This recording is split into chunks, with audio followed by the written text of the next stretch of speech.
وہ عالی شان آفس میں بیٹھا فائلز کے مطالعے میں مصروف تھا جب اس کے کانوں میں شور کی ہلکی سی آواز سنائی دی۔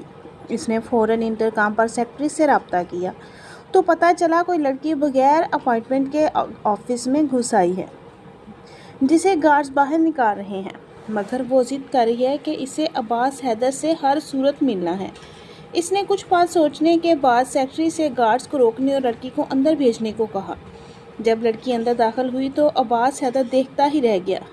16-17 سال کی کم سن لڑکی، چہرے پر معصومیت، بڑی بڑی نیلی آنکھیں جس میں تہتا پانی صاف نظر آ رہا تھا۔ عباس حیدر تو تھا ہی حسن پرست، کیسے نہ اس کے معصومیت بھرے حسن سے متاثر ہوتا، بھلا اس کی نظریں تو جیسے اس لڑکی کے چہرے پر جم سی گئی تھیں۔ اچانک اس لڑکی نے اپنے گلے سے ایک پتلی سی چین اتار کر ٹیبل پر رکھ دی اور آنکھوں میں آنسو بھرے عباس حیدر کے سامنے ہاتھ جوڑ کر کہنے لگی، سر آپ کو خدا کا واسطہ ہے میری مدد کر دیں، میں غریب گھر سے تعلق رکھتی ہوں، میری آپی کے ساتھ بہت ظلم ہوا ہے، انہیں انصاف دلائیں، بدلے میں دینے کے لیے میرے پاس صرف میری ماں کی یہ سونے کی چین ہے۔ اس کی نیلی آنکھوں سے ٹپ ٹپ آنسو گر رہے تھے، خوبصورت ہونٹ کپ کپا رہے تھے۔ عباس حیدر فوراً ٹرانس کی کیفیت سے باہر آیا اور اسے نرمی سے کرسی پر بیٹھنے اور تفصیل سے اپنا مسئلہ بتانے کی تلقین کی۔ اس کے نرم لہجے سے حوصلہ پا کر وہ آہستہ آہستہ اسے ساری بات بتانے لگی۔ اس کا نام راحل تھا، وہ میٹرک کی اسٹوڈنٹ تھی، باپ ایک سبزی فروش تھا۔ اس نے بڑی بہن سمرا جس یونیورسٹی میں پڑھتی تھی، وہاں کسی امیر بااثر لڑکے نے اپنے دوستوں کے ساتھ مل کر اس کا جسمانی استحصال کر دیا تھا۔ سمرا عزت لوٹنے کا صدمہ اور بدنامی برداشت نہ کر سکی، اس نے اپنی جان لے لی تھی۔ باپ بھی بیٹی کا صدمہ برداشت نہ کر سکا اور ہارٹ اٹیک کے باعث چل بسا، اور اس کی ماں غم کا پہاڑ ٹوٹ پڑا تھا۔ ان کے گھر کی بربادی کے ذمہ دار آزاد گھوم رہے تھے، وہ اپنی بہن کو انصاف دلانا چاہتی تھی۔ عباس حیدر کا نام اس نے سن رکھا تھا، جو شہر کا سب سے مشہور و معروف اور مہنگا وکیل تھا، جس کی فیس وہ افورڈ کر ہی نہیں سکتی تھی، مگر یہ سوچ کر وہ چلی گئی کہ شاید ترس کھا کر وہ اس کا کیس لڑنے کو تیار ہو جائے۔ آتے وقت اس کی ماں نے اپنی سونے کی چین اسے تھما دی تھی کہ اگر وہ بنا فیس کے کیس لینے سے انکار کر دے تو ایڈوانس کے طور پر یہ چین دے دینا، جس کی قیمت محض 20-25 ہزار تھی۔ اپنی کہانی سنانے کے بعد وہ اس کے سامنے ہاتھ جوڑے درخواست کرنے لگی کہ وہ اس کی بہن کو انصاف دلا دے، بدلے میں وہ اس کے گھر میں نوکرانی بن کر کام کر کے فیس کا حساب پورا کر دے گی۔ عباس حیدر چند لمحے سوچتا رہا، پھر ایک گہری مسکراہٹ اس کے ہونٹوں پر آئی۔ ایک اچھوتا خیال اس کے دماغ میں آیا تھا۔ وہ سنجیدگی کے ساتھ اس لڑکی سے مخاطب ہوا، میں تمہاری بہن کا کیس فری میں لڑنے کو تیار ہوں اور انصاف بھی دلاؤں گا، لیکن ایک ہی شرط پر، اگر تم 1 مہینے کے لیے مجھ سے نکاح کر کے میرے ساتھ رہو گی۔ تب راحل کا رنگ زرد پڑ گیا، وہ اس کا مطلب اچھی طرح سمجھ گئی تھی۔ وہ شخص بدلے میں اس کا وجود طلب کر رہا تھا۔ ایک گہری دکھ بھری سانس لے کر اس نے ہاں کر دی، کیونکہ اسے معلوم تھا کوئی بھی مرد اپنا مطلب پورا کیے کسی لڑکی کی مدد نہیں کرتا۔ عباس حیدر نے اس سے ساری ڈیٹیلز اور ایڈریس لے لیے اور کہا کہ وہ کل اس کے گھر آئے گا۔ نکاح خواہاں کو لے کر راحل رضامندی دے کر گھر آ گئی اور ماں کو ساری بات بتا دی، سوائے 1 مہینے کے نکاح والی شرط کے۔ اس کے بجائے اس نے کہا کہ وہ وکیل کہتا ہے اگر میں اس سے نکاح کروں تو وہ تب یہ کیس فری لڑے گا۔ اس کی ماں عائشہ یہ سب سن کر پریشان ہو گئی، مگر راحل نے ماں کو سمجھایا کہ راضی کر لیا تھا۔ پھر رات کو اس نے عباس حیدر سے فون پر کانٹیکٹ کر کے درخواست کی کہ وہ 1 مہینے کے نکاح کا کانٹریکٹ والی بات اس کی ماں کے سامنے ظاہر نہ کرے۔ جب 1 مہینے بعد وہ اسے چھوڑ دے گا تو وہ ماں کے سامنے کوئی بہانہ بنا لے گی۔ عباس حیدر کو کیا اعتراض ہو سکتا تھا بھلا؟ وہ دوسرے دن ہی وہ آ گیا اس کی ماں سے بات کرنے کے بعد وہ دونوں اپنے سر فلیٹ لے گیا جہاں نکاح کا انتظام کیا ہوا تھا۔ اس نے راحل کی ماں سے کہا اس کیس کے جیتنے تک وہ اس نکاح کو خفیہ رکھنا چاہتا ہے تاکہ وکٹم کی فیملی کے ساتھ اس طرح کے قریبی رشتے کو ملزمان کوئی مسئلہ بنا کر عدالت میں نہ پیش کر دیں جو اس کیس کو کسی طرح بھی کمزور کرنے کی وجہ بن جائے۔ یوں اس نے راحل کی ماں کو مطمئن کر دیا تھا، جبکہ راحل خاموش تھی، کیونکہ وہ اصل وجہ جانتی تھی۔ یہ شخص اس کے وجود کا طلبگار تھا، جس کے حصول کے لیے اس نے وقتی نکاح کو ذریعہ بنایا تھا، مگر اس نے بھی سوچ رکھا تھا جب تک عباس حیدر اس کی بہن کو انصاف نہ دلاتا تب تک وہ اسے اپنی پرچھائی بھی نہیں پانے دے گی۔ نکاح کے بعد اس کی ماں عائشہ اس کے روکنے کے باوجود چلی گئی تھی۔ اس کی افسردگی دیکھ کر عباس حیدر نے کہا، وہ پریشان نہ ہو، کل جا کر اس کی ماں کو لے آئے گا۔ ویسے بھی ان کی سیفٹی کے لیے ان کے پاس ہی رہنا ہوگا۔ تب جا کر راحل کی ٹینشن کم ہوئی۔ عباس حیدر کا یہ فرنشڈ فلیٹ تمام سہولیت سے آراستہ تھا۔ کام کرنے کے لیے ملازمہ بھی موجود تھی۔ آف وائٹ فراق میں ہلکی سی جیولی اور خوبصورت لائٹ میک اپ میں وہ بہت ہی پیاری لگ رہی تھی۔ وہ اس کا ہاتھ پکڑ کر بیڈ روم میں لے آیا اور بیڈ پر بٹھا دیا اور خود بھی اس کے قریب بیٹھ گیا۔ راحل کا دل گھبراہٹ کے مارے دھڑ دھڑانے لگا۔ وہ فوراً ہی اٹھ کر اس سے دور ہوئی۔ کیا ہوا؟ حیدر نے اس کے دور ہونے پر حیرانگی سے ظاہر کی۔ پھر اسے دیکھا۔ جب تک میری آپی کو انصاف نہیں دلا دیتے تب تک آپ میرے قریب نہیں آ سکتے، وہ مضبوط لہجے میں بولی۔ واٹ؟ عباس حیدر کو پہلے شاک لگا، پھر طنزیہ انداز میں بولا، کیس لڑنے اور عدالت کا فیصلہ آنے میں کافی ٹائم لگتا ہے، اور میں نے تمہیں صرف 1 مہینے اپنے پاس رکھنا ہے۔ تب تک خالد دیکھتا رہوں گا تمہیں؟ مجھے نہیں پتا، لیکن میں کہہ رہی ہوں جب تک میری آپی کو انصاف نہیں ملے گا تب تک میں آپ کو اپنے قریب ہرگز نہیں آنے دوں گی، اور اگر آپ نے زبردستی کرنے کی کوشش کی تو یاد رکھیے گا میں بھی اپنی بہن کی طرح خودکشی کر لوں گی، لیکن مرنے سے پہلے سوشل میڈیا پر آپ کے متعلق ضرور بتا کر جاؤں گی۔ اس کی دھمکی نے حیدر عباس کو حیران کر دیا تھا۔ وہ اسے بہت معصوم سمجھ رہا تھا، مگر اس طرح بات کرتی وہ اسے کوئی چلاک عورت لگ رہی تھی۔ اس کا انداز، اس کا مضبوط لہجہ بتا رہا تھا کہ وہ جو کہہ رہی تھی اس پر عمل کرنے کی بھی ہمت رکھتی تھی۔ عباس حیدر کی آنکھوں میں تحیر نظر آنے لگا۔ تم نے اپنی یہ شرط پہلے کیوں نہیں بتائی تھی؟ اس نے آبرو چکا کر اس چھوٹی سی لڑکی کو گھورا جو اسے اپنے حسن سے گھائل کر کے اب تڑپانا چاہتی تھی۔ اگر پہلے بتا دیتی تو آپ مجھ سے انکار کر کے اپنے آفس سے ہی بھگا دیتے، وہ معصومیت سے بولی۔ تمہیں کیا لگتا ہے میں تمہاری بات مان لوں گا؟ اور میں کوئی معمولی وکیل نہیں ہوں جس پر تم بھروسہ کر کے عباس حیدر کو ٹھیک ٹھاک غصہ آیا تھا۔ آئی ایم سوری بٹ میری ہی شرط ہے، آپ کو نہیں منظور تو نہ صحیح، تو پھر میں چلی جاتی ہوں۔ اس کے الفاظ پر عباس حیدر کا دماغ بھٹک سے رہ گیا۔ تمہارا دماغ خراب ہے؟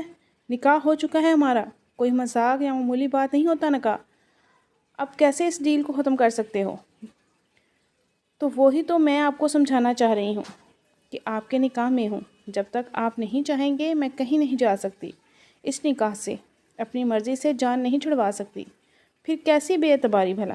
جو میں چاہتی ہوں وہ کر کے دکھا دیں، بدلے میں خود کو آپ کے سامنے پیش کر دوں گی۔ اس کی اس نئی منطق پر اس نے بمشکل اپنے غصے کو کنٹرول کیا۔ دیکھو، بات بے اعتباری کی نہیں، صبر اور برداشت کی ہے۔ تم خوبصورت ہو، جوان ہو، اور سب سے بڑھ کر یہ میرے نکاح میں ہو، تو میں ایک ہی چھت کے نیچے تمہیں چھوئے بغیر کیسے رہ سکتا ہوں بھلا؟ کیوں اتنا کنٹرول نہیں کر سکتے؟ آپ خود اتنے کمزور نفس کے انسان ہیں۔ اب راحل کے طنز کرنے پر عباس حیدر گہرا سانس بھر کر رہ گیا اور ایک سرد نگاہ اس پر ڈال کر کمرے سے نکل گیا۔ حسن اس کی کمزوری تھی، اگرچہ وہ خود پر شاندار پرسنالٹی کا مالک تھا۔ اس کی زندگی میں جتنی بھی لڑکیاں آئیں وہ سب کی سب حسین تھیں، جن کے ساتھ اس نے اچھا وقت گزارا اور چھوڑ دیا۔ کئی تو شادی کی حسرت لیے رہ گئیں، پھر اچانک اس کا ان کاموں سے دل بھر گیا اور ایک لمبے ٹائم سے اس کی زندگی میں کوئی لڑکی نہیں آئی تھی، مگر اس چھوٹی سی لڑکی پر اس روز جب اس کی نظر پڑی تو اس کے معصوم حسن سے عباس حیدر کا دل گھائل ہو گیا اور ایک بار پھر پرانی فیلنگز، جذبات اور خواہشات جاگ اٹھیں۔ دل سے اسے پانے کو مچل اٹھا، مگر اسے یہ معلوم نہیں تھا کہ مڈل کلاس لڑکی گرل فرینڈ بننے پر تو کبھی راضی نہ ہوتی۔ اس لیے اس نے 1 ماہ کے لیے نکاح کی شرط رکھ دی، کیونکہ اسے معلوم تھا ہر لڑکی کی طرح اس لڑکی سے بھی کچھ ٹائم بعد اس کا دل بھر جائے گا، مگر جہاں تک الٹا حساب ہو گیا تھا۔ یہ لڑکی تو اسے قربت دینے سے انکاری ہو گئی تھی۔ زبردستی کرنا اسے پسند نہیں تھا، اور زبردستی اگر کرتا بھی تو جس طرح کی دھمکی یہ لڑکی دے رہی تھی اس کے بعد یہ زبردستی سے مہنگی پڑ سکتی تھی۔ اس لیے وہ وقتی طور پر خاموش ہو گیا تھا، مگر ارادہ تھا اسے قائل کرنے کی کوشش، اور وہ کوشش ضرور کرے گا، کیونکہ وہ کوئی فرشتہ نہیں تھا اور نہ ہی صبر کرنے والا جو انتظار کر لیتا۔ اپنے کیس پر کام بھی اس نے شروع کر دیا تھا اور چند روز میں ہی اسے اندازہ ہو گیا تھا کہ کیس کافی پیچیدہ رخ اختیار کر سکتا ہے، کیونکہ جو لوگ اس میں ملوث تھے وہ سب بااثر خاندانوں سے تعلق رکھتے تھے، جن میں سر فہرست ہمدان راٹھو تھا۔ جو سابق سیاستدان مہتاب راٹھور کا بیٹا تھا، مگر اس سے پہلے کہ وہ اس طرح کے بااثر افراد کے خلاف کئی کیسز لڑ کر اپنی پوری طاقت لگا کر جیت چکا تھا، اس لیے اب بھی پرعزم تھا۔ ہمدان راٹھور اور ان کے ساتھیوں کو وہ قانون کی گرفت میں لا کر رہے گا، چاہے اس کے لیے اسے سوشل میڈیا اور خواتین کے تحفظ کے لیے سرگرم تنظیموں کا سہارا لینا پڑے تو وہ ضرور لے گا۔ پھر جیسے ہی یہ کیس منظر پر عام پر آیا، ہر طرف ہلچل مچ گئی۔ عوام کی جانب سے ہمدان راٹھور اور اس کے دوستوں کی گرفتاری اور انہیں سزا دلوانے کا مطالبہ سوشل میڈیا پر شروع ہو گیا۔ عباس حیدر راحل کو سامنے نہیں لایا، صرف اس کی ماں عائشہ امتیاز ہی سامنے آئی۔ راحل کو سامنے نہ لانے کی وجہ شاید یہ تھی کہ عارضی طور پر ہی صحیح، مگر وہ اس کی عزت بن چکی تھی اور وہ نہیں چاہتا تھا کہ دنیا کی نظروں میں اسے لائے۔ ایسے کیسز میں عموماً ملزمان کی جانب سے وکٹم کے گھر والوں پر دباؤ ڈالا جاتا ہے، کیس واپس لینے کے لیے انہیں ڈرایا دھمکایا جاتا ہے۔ اس کے لیے وہ پہلے سے ہی تیار تھا۔ راحل تو اس کے پاس تھی، اب اس کی ماں کو بھی اپنے پاس لے آیا تھا۔ اس کیس میں اسے سخت بھاگ دوڑ کرنی پڑ رہی تھی۔ اگر وہ مشہور و معروف وکیل نہ ہوتا اور مضبوط بیک گراؤنڈ نہ رکھتا تو اسے بااثر ملزمان کے لیے اسے خریدنا، راستے سے ہٹانا مشکل نہ ہوتا۔ اس کا بڑا بھائی نواز حیدر بریگیڈیئر تھا، جبکہ چچا خاقان حیدر بھی چوٹی کے وکیل رہ چکے تھے۔ ایک ہفتہ وہ اسی کیس میں اتنا شدید بزی رہا کہ اپنے فلیٹ کا چکر بھی نہیں لگا سکا جہاں راحل اور اس کی ماں رہ رہی تھی۔ پھر جیسے ہی ایک دن شام کو آفس سے جلدی فری ہوا تو گھر جانے کے بجائے فلیٹ میں چلا۔ کچھ دیر وہ راحل کی ماں کے ساتھ بیٹھ کر ان کے ساتھ کیس کے بارے میں ڈسکس کرتا رہا، پھر اپنے کمرے میں چلا آیا۔ راحل وہاں نہیں تھی۔ اس کا دل شدت سے اس کی قربت کا طلبگار ہو رہا تھا۔ اس نے ملازمہ سے راحل کو بلانے کو کہا۔ کچھ دیر بعد وہ آ گئی، بلیک شیفون کے سوٹ میں ملبوس، جس میں اس کی چاندنی جیسی رنگت دمک رہی تھی۔ دوپٹہ سر پر جمایا ہوا تھا، چہرے کے معصومانہ نقوش جن پر وہ فدا تھا اس وقت مزید اٹریکٹیو لگ رہے تھے۔ اس نے مجھے بلایا، وہ محتاط انداز میں دروازے پر کھڑی پوچھ رہی تھی۔ عباس جو بیڈ پر لیٹا تھا اسے گہری نظروں سے دیکھ رہا تھا، اٹھ کر بیٹھ گیا۔ ہاں ادھر آؤ، کچھ بات کرنی ہے تم سے۔ کون سی بات؟ کیس کے متعلق کیا؟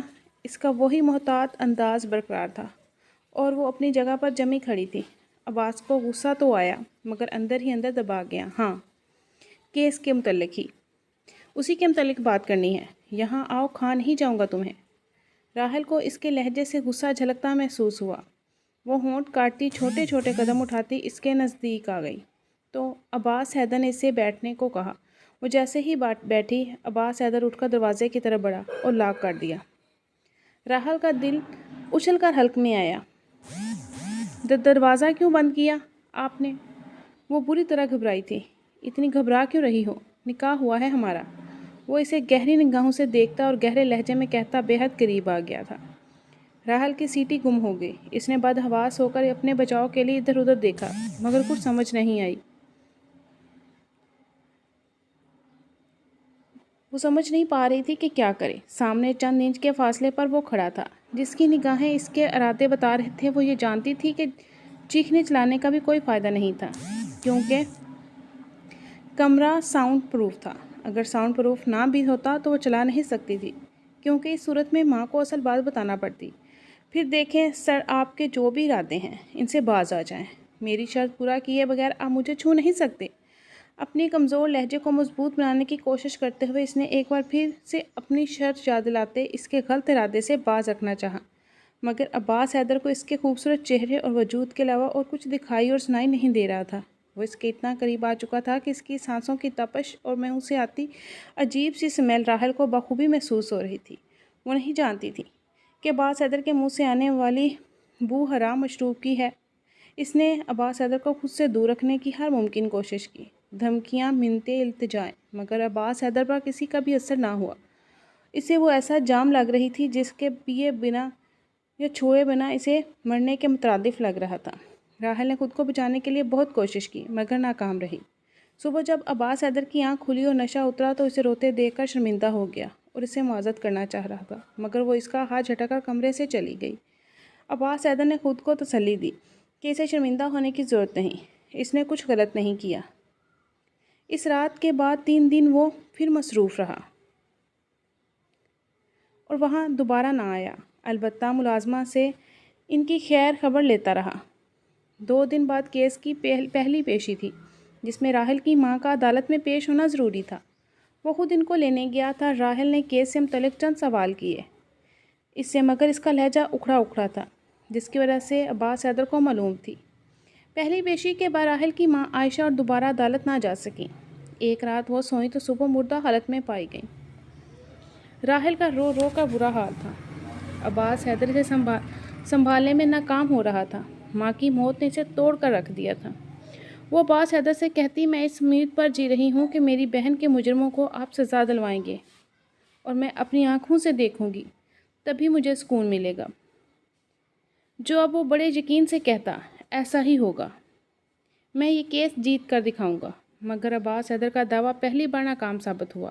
یہ کیس ہار گیا، حالانکہ اسے 100% امید تھی کہ وہ جیت جائے گا۔ اس نے ملزمان کے خلاف تمام ثبوت بھی حاصل کر لیے تھے، مگر ملزمان نے راتوں رات جج کو خرید کر فیصلہ اپنے حق میں کروا لیا۔ عباس حیدر کو دھچکا لگا۔ راحل کا رد عمل بہت شدید تھا۔ وہ اس کا گریبان پکڑے لائی۔ عباس حیدر، تم نے مجھے دھوکہ دیا، میرا وجود زبردستی حاصل کر کے اپنا مطلب پورا کر لیا، اور پھر مجھے سزا دینے کے لیے جان بوجھ کر کیس ہار گئے، یا پھر دوسری پارٹی سے رشوت کھائی تھی۔ تمہیں کبھی میں معاف نہیں کروں گی۔ وہ پھوٹ پھوٹ کر روتی رہی۔ عباس نے گرچہ اسے سمجھانے اور یقین دلانے کی بہت کوشش کی کہ اس نے دھوکہ نہیں دیا، دوسری پارٹی سے رشوت نہیں لی، مگر وہ ماننے کو تیار نہیں تھی۔ عباس کے روکنے کے باوجود اسے برا بھلا کہتی، بددعائیں دیتی، اس کے گھر سے چلی گئی تھی۔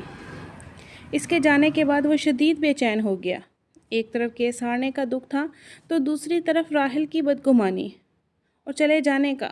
تیسرے دن وہ دل کے ہاتھوں مجبور ہو کر اس کے گھر جا پہنچا، مگر اسے وہاں نہ پا کر پریشان ہو گیا۔ اس کے محلے والوں کے مطابق وہ تو وہاں آئی ہی نہیں۔ وہ سخت پریشانی کے عالم میں اسے ڈھونڈتا رہا، کیونکہ وہ اس کے نکاح میں تھی۔ وہ اس سے کیسے لاتعلق ہو جاتا؟ کئی دن کی کوششوں کے بعد راحل تو نہ ملی، مگر اس کے بارے میں ایک چھوٹا سا کلو مل گیا۔ جس روز وہ اس گھر سے نکلی تھی، روڈ پر ایک میرون ہونڈا اس کے سامنے آئی تھی، جس میں موجود کچھ نقاب پوش لوگوں نے زبردستی اسے اپنی گاڑی میں بٹھا لیا تھا۔ یہ سین سڑک پر لگے CCTV کیمرے میں ریکارڈ ہو گیا تھا۔ عباس حیدر پھپھڑا اٹھا۔ اسے سمجھ آ گئی تھی کہ ایسی حرکت صرف اور صرف ہمدان راٹھور ہی کر سکتا تھا۔ جب تک وہ اس کے گھر میں رہی محفوظ تھی، جیسے ہی باہر نکلی گھات لگائے شکاری نے پکڑ لیا تھا۔ اسے سمجھ نہیں آ رہی تھی کہ بنا ثبوت کے ہمدان راٹھور کے گریبان پر ہاتھ ڈالے کیسے۔ اگر یہ خبر میڈیا تک پہنچ جاتی تو اس کی اپنی بدنامی ہوتی۔ سوچ بچار کے بعد اس نے اپنے ایک قریبی دوست مصطفیٰ سے مشورہ کیا، تو اس نے بدلے میں ہمدان راٹھور کی بہن اٹھانے کا کہا تاکہ اس سے ڈیل کی جا سکے۔ ہمدان راٹھور کی بہن بھی راحل کی ہی ہم عمر تھی۔ کئی دن کی نگرانی کے بعد عباس حیدر نے اسے اٹھوانے میں کامیاب ہو گیا تھا، اور پھر ہمدان راٹھور سے رابطہ کر کے کہا، اگر اپنی بہن صحیح سلامت چاہتے ہو تو میری بیوی میرے حوالے کر دو۔ پہلے ہمدان راٹھور نے پاگل کتے کی طرح ریئیکٹ کیا، اس کے بعد انکاری ہو گیا۔ اس نے عباس حیدر کی بیوی کو کڈنیپ کروایا ہے، مگر جب عباس نے اسے سنگین نتائج کی دھمکیاں دیں تو تب جا کر مانا۔ راحل کو صحیح سلامت پا کر عباس کی جان میں جان آئی۔ وہ جس وقت بیڈ روم میں داخل ہوا، گھٹنوں میں سر دیے اسے بری طرح روتے پایا۔ وہ اس کے قریب جا بیٹھا اور نرمی سے پکارا، مگر نہ تو راحل نے جواب دیا، نہ اس کے رونے میں کمی آئی۔ عباس نے آہستگی سے اس کے بازو پر ہاتھ رکھا۔ وہ یوں اچھلی جیسے کرنٹ لگا ہو۔ ہاتھ مت لگائیے مجھے، ورنہ اس بار برے نتائج بھگتنا پڑیں گے۔ سوجی ہوئی سرخ آنکھوں اور گالوں پر بہتے آنسو۔ اس کے ساتھ وہ شدید غصے میں انگلی اٹھاتے اس نے عباس حیدر کو وارن کیا، تم خواہ خواہ مجھ پر غصہ ہو، میں نے ہر ممکن کوشش کی تھی، مگر ملزمان بہت ہی چلاک تھے۔ انہوں نے عباس نے صفائی دینی چاہی، مگر راحل نے بے حد غصے سے اس کی بات کاٹ دی۔ مجھے وضاحتیں دینے کی ضرورت نہیں۔ جو شخص آج تک کوئی فیس نہیں ہارا، جو کوئی کیس نہیں ہارا، میرا کیس ہار گیا، صرف اس لیے نہ کہ میں بھاری فیس نہیں دے سکی۔ ان مجرموں نے جب جیب گرم کر دی آپ کی، اور آپ جان بوجھ کر یہ کیس ہار گئے۔ Just shut up. پھر سے رشوت کے الزام پر عباس حیدر کے